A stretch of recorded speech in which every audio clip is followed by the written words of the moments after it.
what's up, everybody? Welcome back to another reaction. Today we have MARENOL by LeaF. I was requested this one by Say, as well as got plenty of heads up, and I'm giving the heads up to you that there are jump scares and gore in this video. It's all like pixel animated from what I could see. I went through just clicking just to see if there was anything that would be like too much for YouTube. I don't know what I'm getting into, you know? So like I did that. Nothing seemed all that graphic. So as far as that goes, this is your warning if these sorts of subject matters do not gel with you.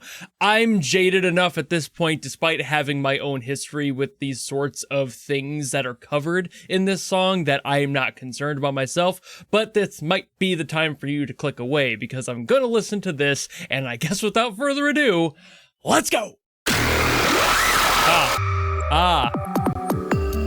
Okay. So that's the type of jump scare they were talking about, probably. Loud noise. Kind of a sick beat, though. Ooh.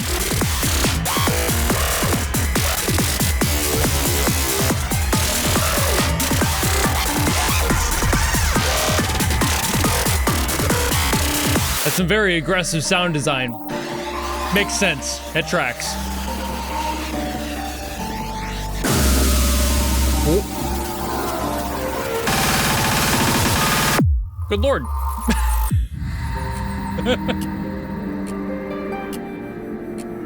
I do that like nervous laughter. I don't know if anyone else does that, but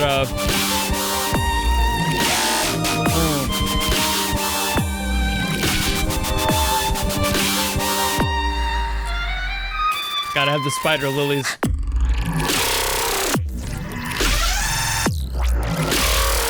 Okay, just eyeballs everywhere.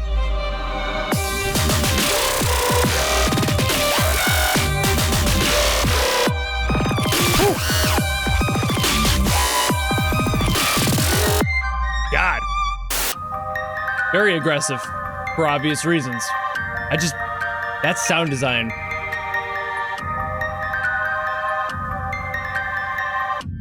I like that motif in there. Right?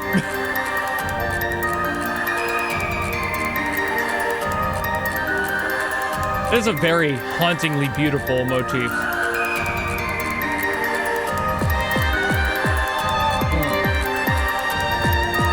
Kind of expected that one.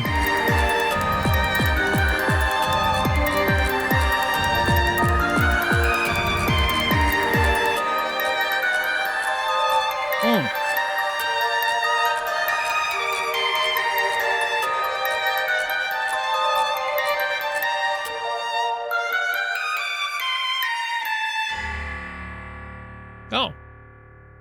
Just ends there. Ominous note to end on, too. Okay, I was also given a little bit of, like... they sent me, like, a fanfic link of, like, what is supposed to be the story for this, so I'll read that now, and then I'll come back and do all my talking about it. So the story makes a lot more sense now. I mean, I wasn't sure exactly what was happening on screen. I was just kind of taking things at a general face value. I could tell, obviously, death was a part of it. Wasn't entirely sure why. Suicide part of it made clear by the whole noose part. I'm like, yep. But it actually doesn't seem to end the story, by the way. Just spoilers, if you want to read it yourself, I'll put a link in the description. But it doesn't end with the character actually doing that. It's just more of the expectation of this might happen. I might go crazy if things keep going this way. And it's like, okay, sure. And it's like, I don't know how to explain the story, so I suggest you just read it, honestly. But the visuals do a good job at just kind of visualizing a lot of what was going on and what was described in that story. It's not long, by the way. It's like 4 paragraphs at best.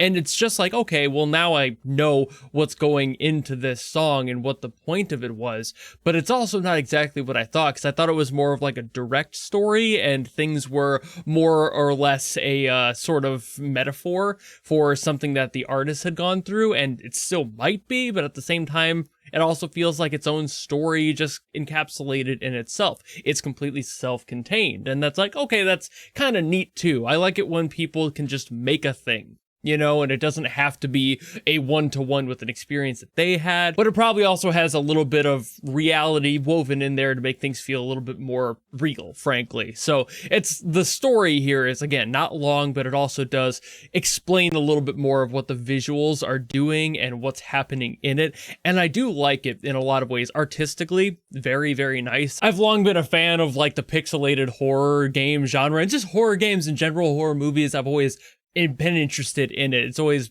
just something artistically that I've found fascination with, even though a lot of the stuff is a little bit too much even for myself, at least subject matter wise. I still find myself respecting what it is and the artistry behind it. So games like Misael and Ib especially are stuff that like I hold personally like in my heart just a little bit, because it's like that's the sort of thing. A lot of people would say like Corpse Party, they're kind of right too, but for me it's more those two that like stuck with me, and I like their stories, and again the visual direction is kind of on par with that as well. Not one-to-one or anything, but it's just in there. But musically, this one was kind of surprising to me, because sure, it came right out of the gate with like a jump scare sort of sound, and those loud noises are what gets me. It's never the jump scare, it's always the noise associated with it, and that's just startling to me. It just makes me jump.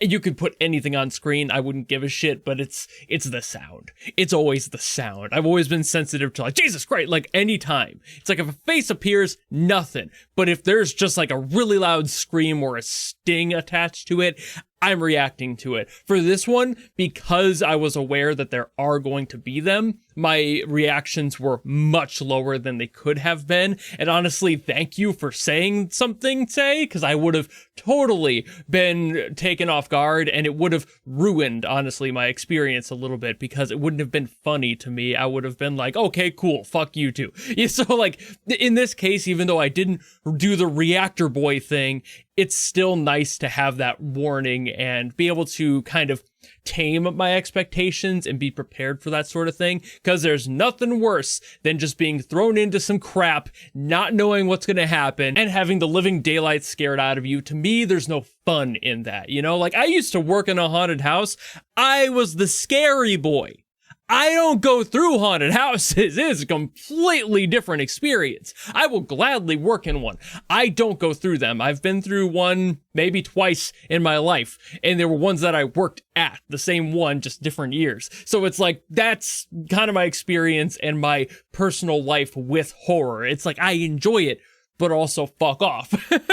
So for this one, the loud sounds and everything made sense, especially like the grinding and everything with what we saw in the video. All of that works together for the sound design to be able to give that a little bit more texture. You're figuring out more about the situation just in audio. It's just adding that into the mix of everything else. It's married very well with the visuals, and it's just helping everything out. I adore that little like spooky motif in there. I learned how to play it because it was just so cool to me, and it seems to just be literally in the G harmonic, like it's literally just the G harmonic scale. That's it. It's just running up and down that in a flurry of notes. And of course I'm going to play it for you because it sounds so cool. So just to give you the notes, it's going to be a B flat, and then we go up from there to the A. So just so you can kind of get your grounding if you want to learn how to play this yourself.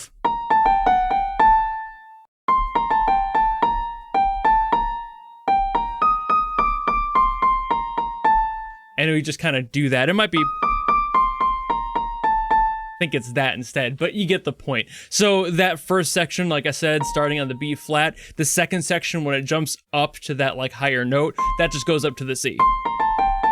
You kind of follow the exact same pattern, just a note up on the scale there, and everything else is pretty easy to find out if you have an ear. So that's that. If you ever want to spook your friends in the like close down school at night, go for it. Sneak into the music room. I don't care. I'm not your dad. But either way, really fun, really beautiful sort of haunting progression there. And like I said, it's just a scale. It's not like it's doing anything super creepy or like adding much to that experience of like hearing something creepy in another room, but that's exactly why it works. It sounds like something that can be and would be put into like a music box. It's very just binary ones and zeros notes. You know, there's nothing else happening there. It's just that sound and a little bit of atmosphere just to kind of add some sprinkles of something else there, but it's not musical. The only musical thing is that motif there, and I really like how it sounds. It's just a really beautiful piece. Whenever I hear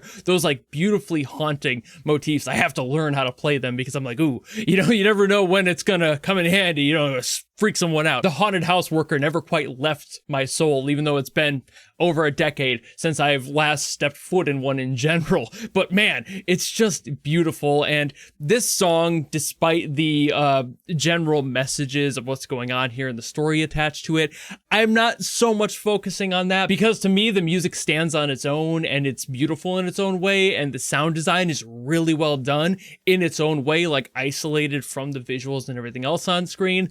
I could have just heard this and loved it all the same, but the visuals do tell the story of why things sound this way. Of course, that's why I said they work so well together, because things like those really heavy synths, those really aggressive sawtoothy synths are working with, I don't know, maybe the saws that are in there, you know, or I guess they were kind of more cog-like, whatever they may be, it's still there, you know, it's just the visuals, the sound, it works fantastically well, and to some people that might be a little bit too much to handle all at once. Like I said earlier, I'm a little jaded, so I'm used to this sort of thing. I'm prepared to see and hear kind of whatever as long as I'm given a heads up, much like Say did for this one. So again, thank you, Say, for saying something, no pun intended. But as an overall view for this song and this project, I love horror. So I think that this is something that needs to happen a little bit more often because there's not enough of this that does the whole sound design blending with the actual story on screen well. That's purely musical. There's plenty of sound design stuff meshed with horror. Of course, you're going to get that in like whatever indie horror game exists out there. A lot of them do that fairly well.